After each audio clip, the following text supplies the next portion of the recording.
Hermanos, muy buenas noches. Su hermano en Cristo, Héctor Báez, les saluda. Bueno, vamos a continuar. Ya estamos en el día 7 de nuestra preparación y vámonos de lleno con el tema para el día de hoy. Recordemos que estamos viendo la etapa de vaciarse del espíritu del mundo. Así que en ese sentido, pues bueno, vamos a continuar con nuestra reflexión, con nuestra preparación. Y el día de hoy vamos a reflexionar con el título No se puede servir al mismo tiempo a Dios y al dinero. Acordémonos que hemos estado viendo esas actitudes del espíritu del mundo, de mundanidad, que se van adhiriendo a nuestra persona, a nuestras acciones, a nuestra forma a veces de vida. Y a través de la lectura bíblica, a través de la palabra de Dios, el Espíritu Santo intenta llevarnos a esa reflexión, ¿sí? Como pueden ver, el título, pues bueno, nos va a hablar sobre las posesiones materiales. En este caso, aquello que tiene que ver con el dinero. Bien, y vamos a esta lectura que dice: nadie puede servir a dos patrones, necesariamente odiará a uno y amará al otro, o bien cuidará al primero y despreciará al otro. Ustedes no pueden servir al mismo tiempo a Dios y al dinero. Bueno, esto lo vemos en Mateo capítulo 6, versículo 24. Allí es donde nuestro Señor nos habla precisamente que esta forma a veces desordenada que tenemos, este apego desordenado que tenemos, en este caso al dinero, nos puede dividir. ¿Cuántas personas se dividen en su vida, en su día, y se afanan precisamente por las riquezas, por las posesiones, por la posesión material?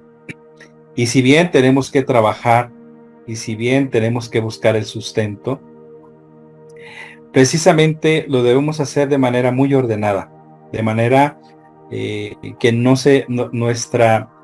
nuestro corazón no se incline hacia el apego, hacia el dinero. San Luis María Griñón de Montfort, en uno de sus libros que se llaman Cánticos, que son como cánticos, como reflexiones muy, muy bonitas, fíjense lo que nos dice. Dice: el oro y la plata son bienes falsos. ¿Por qué? Porque al final de cuentas es un bien meramente temporal, algo que realmente nos sirve únicamente para el día a día, para el alimento, el sustento, pero también el dinero nos debe servir también para compartir, para ayudar a otros. Y dice: ¿acaso la pobreza puede ser un mal si con ella se adquiere el cielo? Es decir, ese desprenderse, que el dinero no sea nuestro móvil, que trabajemos no únicamente por el dinero, por obtener el dinero, que trabajemos por servir a Dios, ¿sí? ¿Cuántas personas pierden la paz? ¿Cuántos de nosotros perdemos la paz por la falta de dinero? Y es que el espíritu del mundo nos mueve precisamente a eso. Ayer, en la reflexión de ayer, veíamos precisamente sobre la avaricia, sobre este pecado que nos mueve a no tener lo necesario únicamente. Y no es porque, repito, que esté mal, que aspiremos a estar bien económicamente. Digo, no está mal siempre y cuando esto no se convierta en un desorden, se convierta en una falsa seguridad, se convierta en un ídolo. Acuérdense que el dinero se convierte en ídolo. Las guerras, ¿sí? Muchas veces surgen por el dinero. surgen por la riqueza, ¿sí? Y eso también pasa no solamente entre naciones, también pasa entre familias, también pasa en las personas, ¿sí?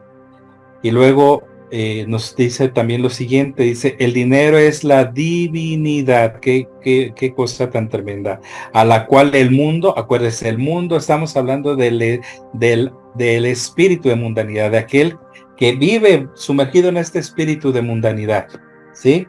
El dinero es la divinidad a la cual el mundo sacrifica su tiempo. ¿Le dedicas? ¿Cuánto tiempo le dedicas a trabajar? ¿Cuánto tiempo le dedicas de tu descanso, incluso de tu salud? Aquí no lo dice. El dinero es la divinidad a la cual el mundo sacrifica su tiempo, su descanso, su salud y todos los bienes de la vida eterna. ¿Cuántas personas, hermanos, pierden su tranquilidad y su paz, sí, e incluso su salud, porque están afanados? Estamos afanados por conseguir el dinero. ¿Cuántas personas, cuántos nosotros nos endeudamos, queridos hermanos? Nos endeudamos por tener un desorden en nuestra economía, por tener un apego desordenado al dinero, al tener el dinero. Y repito, debemos de trabajar, debemos de buscar el sustento, pero para tener lo necesario, y si se tiene un poquito más, es para compartirlo, es para ayudar al que no lo tiene, ¿sí? Pero vemos los eslogan publicitarios en las calles, vemos los anuncios publicitarios en la televisión, cuando nos animan, nos alientan a conseguir ese dinero, a buscar un estatus mejor. Es que tú te mereces una vida mejor, y te ofrecen que a través del dinero, bueno, tú vas a tener beneficios, vas a poder ir de vacación. Claro, todo eso se ocupa, sí, ya lo sabemos, pero ¿cuánta gente se afana a eso? Vive afanada a su posesión, al deseo desordenado de tener, ¿sí? Y nos dice el Señor en su palabra, por eso les digo, esto está en Lucas capítulo 16, versículo 9. Por eso les digo, utilicen el sucio dinero. Fíjense cómo le llama nuestro Señor, el sucio dinero, para hacerse amigos, para cuando les llegue a faltar, lo reciban a ustedes en las viviendas eternas. Con el dinero, queridos hermanos, con el buen uso del dinero, podemos alcanzar, fíjense, podemos alcanzar gracia, misericordia, con el buen uso del dinero. ¿A qué me refiero con esto? Con el buen uso. Por eso lo dice nuestro Señor, utilicen el sucio dinero para hacerse amigos. Mira, tú puedes, si tu economía es un tanto cuanto holgada, tú puedes, a través de ese dinero, esa economía, tú puedes ayudar a otros. Puedes ayudar a vivos y difuntos. Sí, puedes ayudar a la iglesia, a tu parroquia, a tu párroco. Puedes ayudar a tu hermano necesitado. Puedes ayudar al que está fuera de los hospitales, a lo mejor porque no tiene de momento no tiene dónde quedarse y está fuera de una clínica, un hospital, esperando a su ser querido que está ahí, y le falta comida, le falta un lugar donde alojarse. Bueno, tú puedes, con ese dinero del cual eres administrador únicamente, puedes ayudar. Las limosnas, ¿sí? Las limosnas que también benefician a las almas del purgatorio, por ejemplo. Las ofrendas que tú puedes dar, por ejemplo, no sé si sea igual en la iglesia en general, Cáritas, por ejemplo, Cáritas, sí, Cáritas Internacional, donde se ocupa de víveres, donde se ocupa de un apoyo material, y que si tú tienes la posibilidad puedes hacerlo. A eso se refiere el Señor. Háganse amigos, háganse amigos. Dice, para que cuando les llegue a faltar, lo reciban ustedes en las viviendas eternas. Hermanos, ¿cuánta gente en agradecimiento o vamos, simplemente cuando tú ayudaste a alguien que está desposeído, vamos a un alma del purgatorio, un hermano, ¿sí? Le ayudas a través de tu dinero, de tu economía, le ayudas a salir de una situación, ¿sí? ¿Cuántas veces en retribución, por ejemplo, esa alma se va al cielo, puede pedir por ti, interceder por ti, porque a lo mejor estuviste ofreciendo misas, pagando misas, etcétera, ¿sí? Pero siempre movidos por el amor a Dios, siempre movidos por el amor a Dios, que nunca se te olvide esta parte.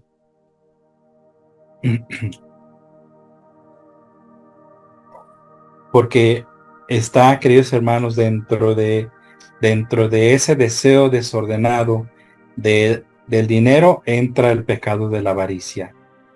Y dice, la avaricia es el deseo incontrolable y desordenado por acumular bienes, riquezas u objetos de valor. Aquí habla de un deseo incontrolable, porque hay personas que de verdad, o sea, están totalmente apegados a sus bienes materiales, económicos, apegados totalmente. No pueden vivir sin eso. Están acostumbrados a tener un estatus económico bueno, entre comillas bueno, ¿sí? Y se convierte después en un desorden. Ahora vemos, por ejemplo, que hay por la avaricia, queridos hermanos, por el dinero, vemos la explotación, por ejemplo, con tristeza lo digo, la explotación por ejemplo, a través de la pornografía infantil, a través de trata de blancas, el narcotráfico. Bueno, eso ya es un extremo, no solo estamos hablando de extremos. Pero es porque hay avaricia, es porque hay un deseo desordenado de los bienes y las riquezas, ¿sí? Dice, más allá de las necesidades mínimas de la supervivencia, nosotros, hermanos, debemos de vivir de una manera austera, buscar la austeridad, no apegarnos, no tener ese apego al dinero. Si lo tenemos, bueno, qué bien, somos administradores. Si no lo tenemos, bueno, tampoco podemos afanarnos por tenerlo únicamente, tener, porque se convierte en un desorden, ¿sí? Se considera, por lo tanto, una forma de egoísmo más o menos equivalente a la codicia. Entonces hay que cuidar mucho, mucho esta parte del desorden en lo económico, en el dinero. El apego desordenado a los bienes materiales y a las riquezas es un vicio, representa un desorden que afecta la unión con Dios y obviamente con el prójimo. Y no es que esté mal que tengamos cierta holgura económica. Lo que está mal es que finquemos en ello nuestra seguridad y confianza y que de una forma desordenada nos afanemos por buscarla, ¿sí? Y que veamos las riquezas o bienes económicos como algo sumamente importante para nuestra vida. ¿Por qué? Porque mira, podemos ver en este pasaje del Evangelio donde el Señor nos dice que no nos preocupemos por lo que vamos a comer el día de hoy, por lo que vamos a vestir, ¿sí? Y ponía el ejemplo de las aves que no necesitan cultivar y Dios, su creador, dice, está al pendiente de ellos, cómo las plantas se visten de una manera más hermosa de lo que Salomón vestía. Y fíjense en esa enseñanza a nuestro Señor. ¿Por qué? Porque Dios sabe lo que tú necesitas. Si tú eres patrón en una empresa, eres dueño de alguna empresa, bueno, pues Dios nuestro Señor sabe que allí hay familias que dependen de esa economía, del bienestar económico, de unas sanas finanzas, pero muchas veces buscamos primero el bien material y no el bien espiritual. Dios sabe lo que necesitamos, Él sabe lo que tú necesitas, sabe que tienes hijos que mantener, sabe que tienes una familia que es de sacar adelante, Él lo sabe. Pero como nos decía el apóstol Santiago el día de ayer, es que no recibimos porque no sabemos pedir, porque si no, no lo vamos a malgastar. ¿Cuántas personas viene empieza a prosperar a mejor económicamente y se olvida de Dios? Se olvida de que tiene a Dios. Y cuando no tenía esa economía, buscaba a Dios y estaba pegado a Dios, pero llega y se olvida de Dios. ¿Cuántas veces pasa eso, hermanos? Porque viene un desorden. Y como nos dice la reflexión de este día, nadie puede servir a dos amos, porque a uno de los dos lo va a odiar. Nadie puede servir a Dios y al dinero, porque terminará amando a uno y odiando a otro. Es que así es. Y no es porque Dios no nos pueda dar ese bien material, sí, pero también no es que nosotros debemos anhelar siempre tener económicamente estar bien, no. Debemos anhelar estar bien espiritualmente, eso es lo importante. Sí, y repito, Dios conoce nuestras necesidades más elementales. Y en función de eso, Él provee. La divina providencia provee a sus hijos. No es que tú tengas que afanarte por buscar, apegarte al dinero, si no lo tienes, eres el más infeliz. Si te falta dinero, olvídate, pierdes toda la paz. Y eso es un desorden, porque pones el dinero acá y pones a Dios acá. Es un desorden. Entonces, debemos de tener mucho cuidado, ¿sí? Debemos de tener mucho cuidado. Nuestra seguridad no está en el dinero, hermanos. Nuestra seguridad está en Dios, nuestra relación con Dios, nuestra buena amistad con Dios. ¿Sí? Ahí está la seguridad. Bueno, hermanos, pues en este día hemos reflexionado de esta manera en relación al dinero, concretamente, que sea Dios nuestro todo. Busca a Dios y cimenta en Dios tu todo, no en el dinero. Porque el dinero hoy lo tienes y mañana quién sabe. Y a Dios nunca se muda, nunca se va. Escucha esto, Dios nunca se va. Bueno, pues gracias, hermanos, nos vemos el día de mañana. Los esperamos para continuar nuevamente con nuestra preparación. Dios les bendiga. Muy feliz descanso en Jesús y María. Paz y bien. Ave María Purísima, sin pecado original concebida.